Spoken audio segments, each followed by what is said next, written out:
bank account and so forth. So you'll have your money in your account. Okay. Yes, but you have to do proper and clean accounting for you to get a proper refund. Okay. Because they may ask for documents. KRA may ask for documents such Okay. as account statements. Okay. That is the bank account statements. They may ask for M-Pesa statements. Okay. They do that. They may ask for all supporting documents for your transactions that you filed for within the year in question. Yeah, so it is very in order to have your accounts properly done. Okay. Yes. So it is possible. You're saying that it is possible to get the refund if you have a clear documentation. Absolutely correct. Okay. And actually, it goes hand in hand with the period for maintaining the documents or for keeping the records.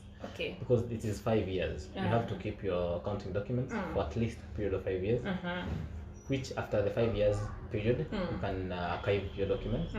And if KRA maybe in future finds something that requires some questioning, maybe some support, and it is it is more than 5 years back, then KRA can't force you or demand that you must provide those documents. Okay. Because reasonably you deemed the documents not helpful to your business at the period of 5 years, because 5 years is a really a long time. Okay. So they need to have done their job between those periods. Yeah. Okay. Now, there is no time maybe you get late for filing taxes. Yes. And at this particular point you get penalized. But I hear there's a way you can request for waiver. Yes. So what is the procedure to request for waiver if you have due to late payments? Okay. If you have penalties due to late payments. With regards to waiver of penalties, I would say the law. We normally say the law is clear on that, but ignorance is not a defense, right? You need to file your taxes within the timelines. Okay. So that you don't incur these penalties. But you may find at some point you forgot, or it just went without saying that you are late for filing. Yeah. And you can apply for waiver. It is there in the law also. Okay. What you need to do is that is waiver specifically waiver for penalties.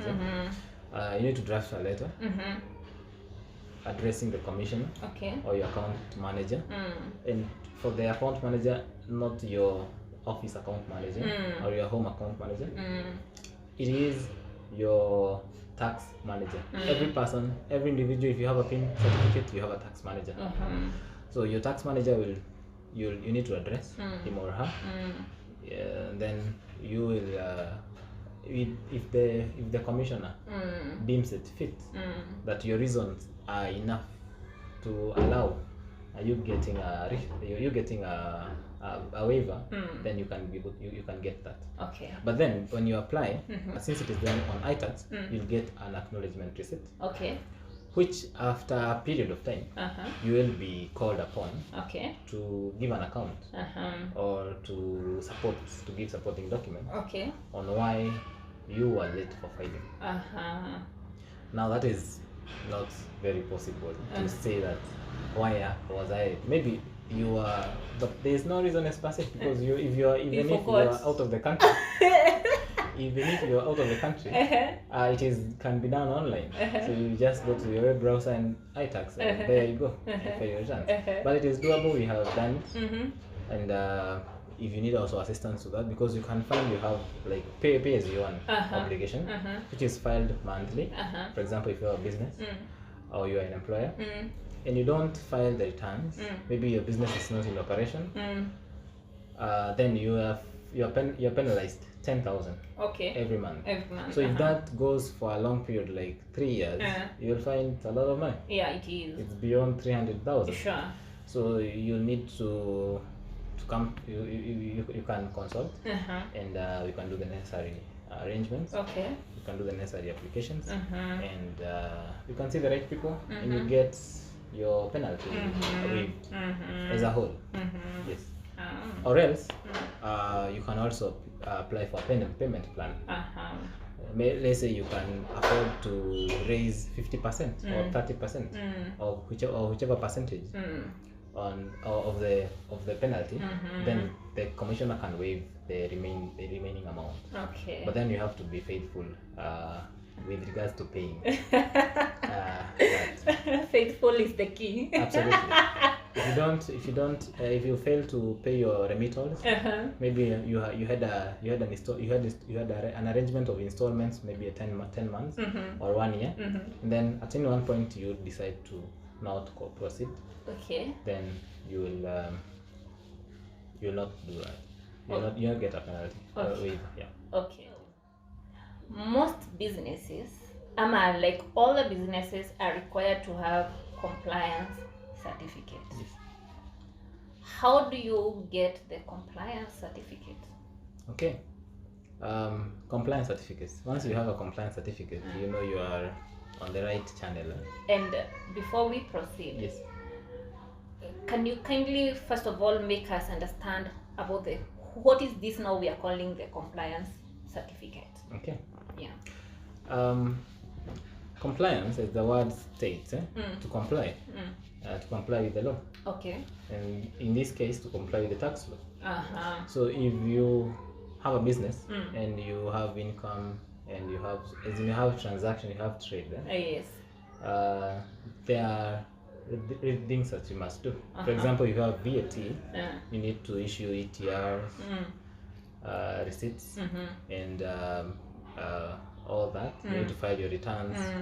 So if you do all that, if you do exactly what the law says on taxation matters, if you file your returns on time, if you pay your taxes on time, then you'll be compliant. Okay. And a person who is compliant then is issued with a tax compliance certificate.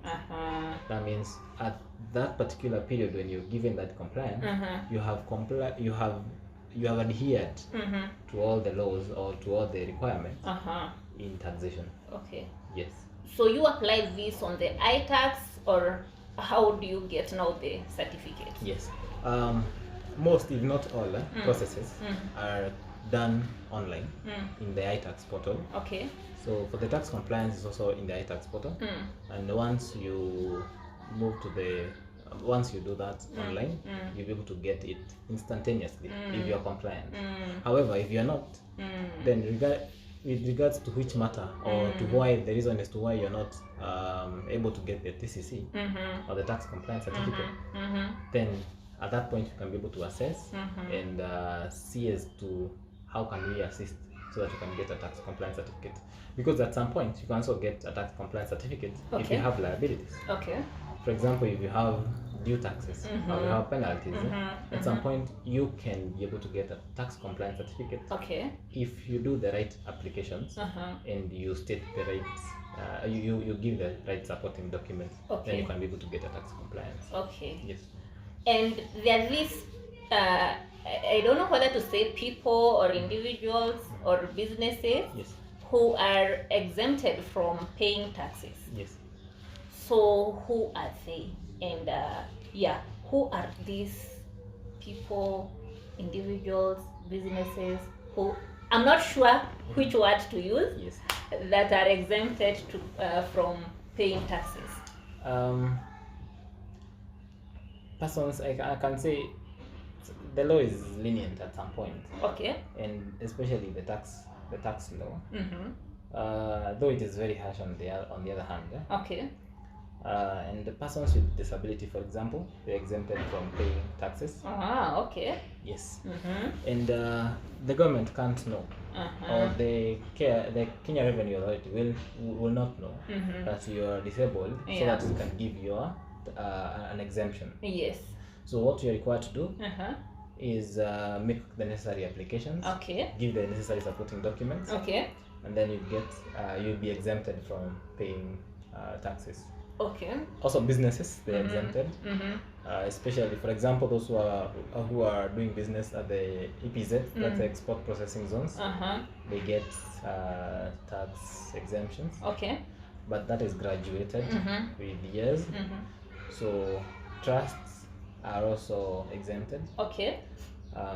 But then if you have a trust or you have or you're disabled, okay, then you need to do the right applications, and then you get exempted. So when you talk about the trust, yes, are the NGOs included there? The foundations, are they included there? Mostly the trust that I'm talking about are the organizations that are charitable in nature. Oh, okay. Charitable in nature. Maybe for education of poverty or for education purposes. That is to assist individuals in academics. For the NGOs, the exempted NGOs are the charitable organizations, and they need to also make the necessary applications. Okay. And they follow the necessary procedures. Okay.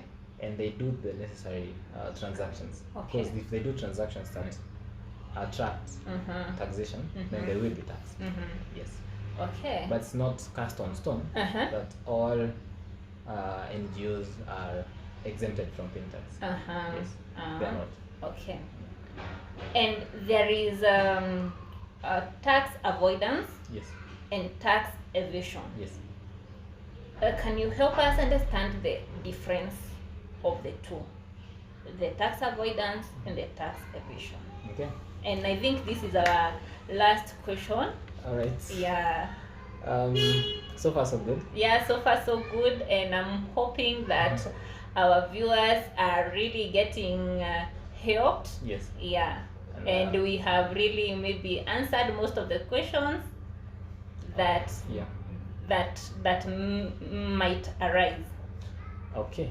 The tax avoidance and the tax evasion.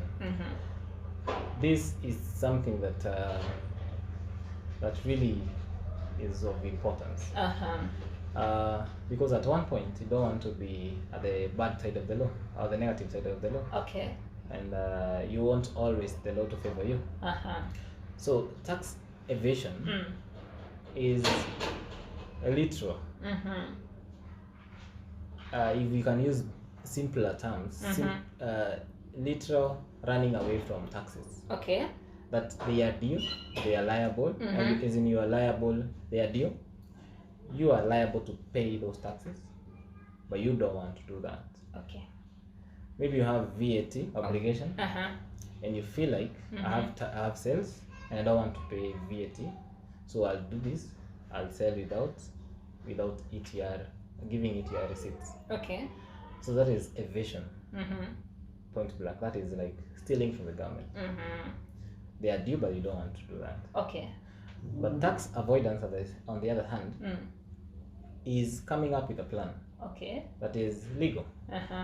And then you can be able to plan your transactions or your business in a manner that does not attract tax liabilities.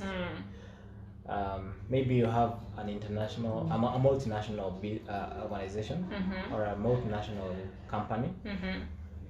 Then you need to look at what are the regimes within the two different countries, and which one can you exploit more than the other. Okay. So it's a whole bracket of planning, and it is very important for businesses that are operating or need to operate in Kenya. And for example, especially for those people who want to invest in Kenya and they are from abroad, then it's very important to do a tax planning. So evasion is not planned, or let's say it's improperly, not improperly. Let's say evasion is when it's due, but you don't want to. Okay. So you're stealing from the government. But avoidance is when the government tells you, or the KRA, the tax law tells you, there's a way here, you can follow this path, and when you do that, you won't pay taxes. Okay. And it is very efficient and very helpful, because you can't imagine, for example, if you're a company, that you need to pay 30% of tax. from the revenue, that is the profits, and I can save 25% of that. Okay. If you have like a million in terms of revenue, not revenues per se, in terms of income, you have a million in terms of income, that is profit based, and then you pay 30% of that, that means you will pay 300,000. Okay. So if I can be able to tax plan that, and you pay 5% or 10 of the 30, you'll have saved a lot of money.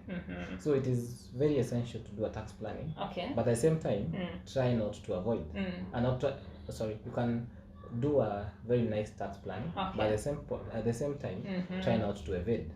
So it's a thin green. It's a thin gray line. Okay. Between tax avoidance and tax planning. Okay. So trying not to cross to the wrong side, then you need sufficient and qualified help on the same matter. Okay. Yes. And like I said, I think those were the main and the major. So let me not say that they were the main and the major. Yes. Let me just say there's some of the major questions that I thought will help my viewers. Sure. And I'm very sure that you have answered them to the best that you could. Yes. And I believe that you may have the final word to my viewers. Kindly give them your final word. And there is something that we forgot. Yes. Sorry. I think this was supposed to come at the very beginning of the video, to let my viewers know who you are, because I just gave a very brief introduction. Sure. Let them know who you are and how you can maybe help them. Okay. Yes. She had earlier, my host had earlier communicated that my name being Francis. Yes. Lawyer by profession. Yeah. And commercial law. Yeah. Being my stronghold. That is for commercial transactions. And then business. Yeah. As a whole. Yeah. Things to do with registration of businesses, mergers and acquisitions, closure of businesses. Okay. And everything regarding commercial. Okay. Commercial law. Yeah. Which is very interesting and very wide. Okay. And it touches on everything because it's part of the economy. So that is what I deal with. Okay. And that doesn't mean that I'm not conversant with other legal issues. Okay. I am, but the stronghold is on commercial law. Okay. And taxation happens to be part of it. And I like really helping people on taxation. And we can work together. So at any one point, feel free to contact Njeri Wave Enterprises, and you will always get help that you need on any matter with regards to commercial law and taxation. Yes. So, as I always promise to give professional service providers, if you have any legal matter, here we have our learned friend. Sure. And kindly, can you just give us the final word on this about taxation in Kenya? All right. I'll quote the Kenya Revenue Authority. Tulipe ushuru, tujitegemee. Wow. Yes. Tulipe ushuru, tujitegemee. For me, I will not add anything because I think he has said it all. The only thing that I can say is that you have seen that the main source of revenue for our government, so that to be able maybe to support our economy, it is from the taxes. Yes. So it is our responsibility to pay, to not just to pay, but to faithfully pay taxes for a better country for all of us. Sure. I hope that this video was helpful. Kindly remember to like, share it, and comment on it. Until next time, have yourself a wonderful week.